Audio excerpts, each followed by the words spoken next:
Amphan ಚಂಡಮಾರುತ ಪೂರ್ವ ಕರಾವಳಿಯಲ್ಲಿ ರೌದ್ರಾವತಾರ ತೋರ್ತಾ ಇದೆ. ನಿನ್ನೆ ಪಶ್ಚಿಮ ಬಂಗಾಳದ ದಿಘಾ ಪ್ರದೇಶಕ್ಕೆ ಅಪ್ಪಳಿಸಿದ ಚಂಡಮಾರುತ ಕೋಲ್ಕತ್ತಾ ಸೇರಿದಂತೆ ಹಲವೆಡೆ ತೀವ್ರ ಹಾನಿ ಉಂಟು ಮಾಡಿದೆ. ಚಂಡಮಾರುತದ ವೇಗಕ್ಕೆ ಕಟ್ಟಡಗಳೇ ನಡುಗ್ತಾ ಇವೆ.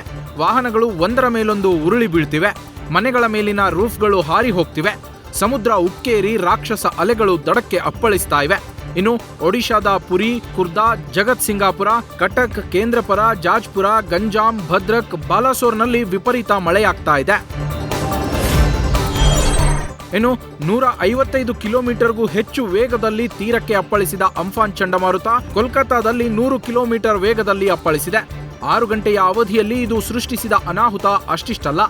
ಇದರಿಂದಾಗಿ ಪಶ್ಚಿಮ ಬಂಗಾಳದ ರಾಜಧಾನಿ ಅಕ್ಷರಶಃ ನಲುಗಿ ಹೋಗಿದೆ. ಚಂಡಮಾರುತದ ಅಬ್ಬರಕ್ಕೆ ಕರೆಂಟ್ ಕಂಬಗಳು ಬೆಂಕಿ ಪೊಟ್ಟಣದಂತೆ ಹೊತ್ತಿ ಉರಿದಿವೆ.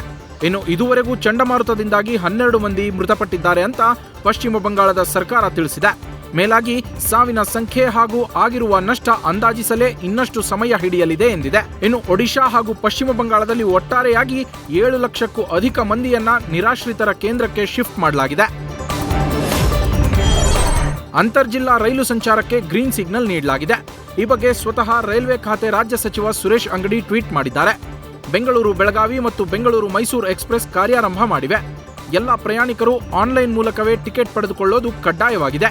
ಈ ರೈಲುಗಳು ಲಾಕ್ಡೌನ್ನಿಂದ ಬೇರೆ ಪ್ರದೇಶಗಳಲ್ಲಿ ಸಿಲುಕಿಕೊಂಡವರಿಗೆ ಅನುಕೂಲವಾಗಲಿದೆ ಅಂತ ಅವರು ಹೇಳಿದ್ದಾರೆ. ಇದರ ಜೊತೆಗೆ ಇದೇ ಮೇ 25ರಿಂದ ವಿಮಾನ ಹಾರಾಟವೂ ಆರಂಭವಾಗಲಿದೆ ಎಂಬ ಮಾಹಿತಿ ಸಿಕ್ಕಿದೆ. ಕೋಲಾರದ ರೈತ ಮಹಿಳೆಯನ್ನ ಅಸಂಬದ್ಧ ಶಬ್ದಗಳಿಂದ ನಿಂದಿಸಿರುವ ಸಚಿವ ಮಾಧುಸ್ವಾಮಿ ಸಚಿವ ಸ್ಥಾನಕ್ಕೆ ರಾಜೀನಾಮೆ ನೀಡಬೇಕು ಅಂತ ವಿಪಕ್ಷ ನಾಯಕ ಸಿದ್ದರಾಮಯ್ಯ ಆಗ್ರಹಿಸಿದ್ದಾರೆ. ಅಹವಾಲು ಸಲ್ಲಿಸಲು ರೈತ ಮಹಿಳೆ ಬಂದಿದ್ದಾರೆ. ಈ ವೇಳೆ ಅವರನ್ನ ನಿಂದಿಸಿದ್ದು ಸರಿಯಲ್ಲ. ಸಚಿವ ಮಾಧುಸ್ವಾಮಿ ಅವರ ದುರ್ವರ್ತನೆ ಅಕ್ಷಮ್ಯ. ಸಂಪುಟದಿಂದ ಸಚಿವರನ್ನ ಕೈಬಿಡಬೇಕು. ಮಾಧುಸ್ವಾಮಿ ಮಹಿಳೆಯ ಕ್ಷಮೆಯಾಚಿಸಬೇಕು ಅಂತ ಸಿದ್ದರಾಮಯ್ಯ ಟ್ವೀಟ್ ಮಾಡಿದ್ದಾರೆ.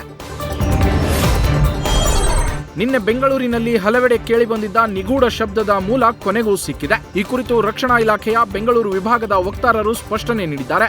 ಇದೊಂದು ಪರೀಕ್ಷಾರ್ಥ ಹಾರಾಟವಾಗಿದ್ದು ಇಂಡಿಯನ್ ಏರ್ ಫೋರ್ಸ್ನ aircraft and system testing establishment ಈ ಪರೀಕ್ಷೆಯನ್ನ ನಡೆಸ್ತಾ ಇದೆ. ಸಿಟಿಯಿಂದ ಹೊರಗಡೆ ವಾಯುಸೇನೆಗೆ ಸಮ್ಮತಿಸಲಾಗಿರುವ ಆಗಸದ ಮಿತಿಯಲ್ಲಿ ವಿಮಾನವು ಹಾರಾಟ ನಡೆಸಿದೆ. 35,000 ಅಡಿಯಿಂದ 40,000 ಅಡಿಯ ಎತ್ತರದಲ್ಲಿ ವಿಮಾನ ಹಾರಾಟ ನಡೆಸುವಾಗ ಸ್ಪೀಡ್ ಲಿಮಿಟ್ ಕಡಿಮೆ ಮಾಡುವಂತಹ ಸನ್ನಿವೇಶ ಬರ್ತದೆ.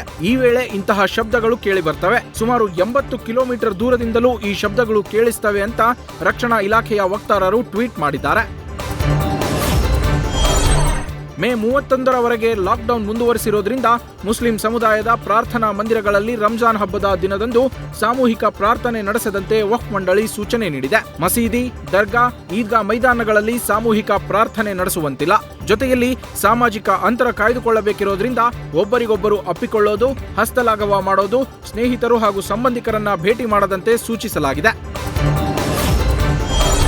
ಶಿವಮೊಗ್ಗದ ಬಾಪೂಜಿ ನಗರದಲ್ಲಿನ ಪ್ರೊಫೆಸರ್ ಬಿ ಕೃಷ್ಣಪ್ಪ ಹಾಸ್ಟೆಲ್ನಲ್ಲಿ ಹೊರ ರಾಜ್ಯದಿಂದ ಬಂದವರನ್ನ ಸಾಂಸ್ಥಿಕ ಕ್ವಾರಂಟೈನ್ ಮಾಡಲಾಗಿದೆ. ಮನೆಗಳ ಹತ್ತಿರವೇ ಹೊರ ರಾಜ್ಯದಿಂದ ಬಂದವರನ್ನ ಕ್ವಾರಂಟೈನ್ ಮಾಡಿದ್ದಕ್ಕೆ ಸಿಟ್ಟಾದ ಸ್ಥಳೀಯರು ಕೊರೋನಾ ಕ್ವಾರಂಟೈನ್ ಸೆಂಟರ್ಗೆ ನುಗ್ಗಿ ಕುರ್ಚಿ, ಟೇಬಲ್ ಹಾಗೂ ಸಿಸಿ ಕ್ಯಾಮೆರಾ ಧ್ವಂಸ ಮಾಡಿದ್ರು. ಈ ವೇಳೆ ಪರಿಸ್ಥಿತಿ ನಿಯಂತ್ರಿಸಲು ಪೊಲೀಸರು ಲಘು ಲಾಠಿ ಪ್ರಹಾರ ನಡೆಸಿದ ಘಟನೆ ನಡೆದಿದೆ. ಸ್ಥಳೀಯರು ಕ್ವಾರಂಟೈನ್ ಕೇಂದ್ರದ ಮೇಲೆ ಕಲ್ಲು ತೂರಾಟ ನಡೆಸಿದ್ದರಿಂದ ಪೊಲೀಸರು ಲಘು ಲಾಠಿ ಪ್ರಹಾರ ಮಾಡಬೇಕಾಗಿ ಬಂದಿತ್ತು.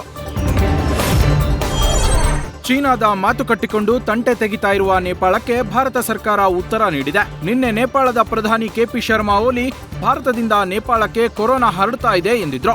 ಅಲ್ಲದೆ ತಾನು ರಿಲೀಸ್ ಮಾಡಿದ ರಾಜಕೀಯ ನಕ್ಷೆಯನ್ನ ಸಮರ್ಥಿಸಿಕೊಂಡಿದ್ರು. ಇದಕ್ಕೆ ಪ್ರತ್ಯುತ್ತರ ನೀಡಿರುವ ವಿದೇಶಾಂಗ ಇಲಾಖೆಯ ವಕ್ತಾರ ಅನುರಾಗ್ ಶ್ರೀವಾಸ್ತವ, ಏಕಪಕ್ಷೀಯವಾಗಿ ಕೈಗೊಂಡ ಈ ಕ್ರಮವನ್ನ ನಾವು ಒಪ್ಪಿಕೊಳ್ಳೋದಿಲ್ಲ. ನಕ್ಷೆಯು ಇತಿಹಾಸದ ಸತ್ಯ ಹಾಗೂ ಸಾಕ್ಷಿಗಳಿಗೆ ಅನುಗುಣವಾಗಿಲ್ಲ. ಮೇಲಾಗಿ ದ್ವಿಪಕ್ಷೀಯ ಸಂಬಂಧ ಮಾತುಕತೆಯಲ್ಲಿ ನಡೆಯಬೇಕು. ನಕಾಶೆಯಲ್ಲಿ ಜಾಗವನ್ನ ತಮ್ಮದು ಎಂದು ತೋರಿಸುವುದನ್ನ ಒಪ್ಪಿಕೊಳ್ಳೋದಿಲ್ಲ ಎಂದಿದ್ದಾರೆ. ವುಹಾನ್ನ ನಂತರ ಜಿಲಿನ್ ಪ್ರದೇಶ ಚೀನಾಕ್ಕೆ ದೊಡ್ಡ ತಲೆನೋವಾಗಿ ಪರಿಣಮಿಸಿದೆ. ಇಲ್ಲಿ ಕಾಣಿಸಿಕೊಂಡಿರುವ ಕೊರೋನಾ ವೈರಸ್ ಬೇರೆಯದ್ದೇ ಆದ ಗುಣಲಕ್ಷಣ ಹೊಂದಿದೆ.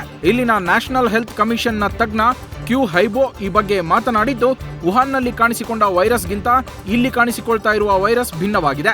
ಇಲ್ಲಿನ ಮಂದಿಯಲ್ಲಿ ಯಾವುದೇ ಸೋಂಕು ಕಾಣಿಸಿಕೊಳ್ತಾ ಇಲ್ಲ ಹಾಗೂ ಅವರು ಹೆಚ್ಚು ದಿನಗಳ ಕಾಲ ವೈರಸ್ ಅನ್ನ ಇನ್ನೊಬ್ಬರಿಗೆ ಹರಡ್ತಾ ಇದ್ದಾರೆ ಮತ್ತು ಅವರ ದೇಹದಲ್ಲಿ ವೈರಸ್ ಗುಣಪಡಿಸಲು ಬೇಕಾಗುವ ಸಮಯ ಕೂಡ ಹೆಚ್ಚು ಎಂದಿದ್ದಾರೆ.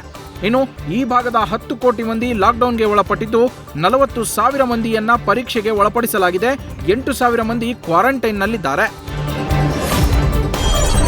ಕಲಾತ್ಮಕ ನಟ ನವಾಜುದ್ದೀನ್ ಸಿದ್ದಿಕಿಯಿಂದ ಡಿವೋರ್ಸ್ ಕೇಳಿದ ಬೆನ್ನಲ್ಲೇ ಪತ್ನಿ Aaliya Siddiqui Twitter account open ಮಾಡಿ ನಾನು ಸತ್ಯ ಹೇಳಬೇಕಿದೆ ಎಂದಿದ್ದಾರೆ. ಈ ಸಂಬಂಧ ಕೆಲವು ಟ್ವೀಟ್ ಮಾಡಿರುವ ಆಲಿಯಾ ಸಿದ್ದಿಕಿ ತಮಗೆ ಇನ್ನೊಬ್ಬನ ಜೊತೆ ಸಂಬಂಧ ಇದೆ ಎನ್ನುವುದು ಸುಳ್ಳು. ಕೆಲವು ಫೋಟೋಗಳನ್ನ ಇಟ್ಟುಕೊಂಡು ಇಂತಹ ಸುದ್ದಿ ಹರಿಬಿಡಲಾಗ್ತಿದೆ ಎಂದಿದ್ದಾರೆ. ಸತ್ಯವನ್ನ ದುಡ್ಡಿನಿಂದ ಕೊಂಡುಕೊಳ್ಳಲು ಆಗಲ್ಲ. ನನ್ನ ಮಕ್ಕಳಿಗಾಗಿ ನಾನು ದೃಢವಾಗಿ ನಿಂತಿದ್ದೇನೆ. ನಾನ್ಯಾವ ತಪ್ಪನ್ನೂ ಮಾಡಿಲ್ಲ. ಹಾಗಾಗಿ ನಾನು ಯಾವುದಕ್ಕೂ ಹೆದರೋದಿಲ್ಲ ಎಂದಿದ್ದಾರೆ.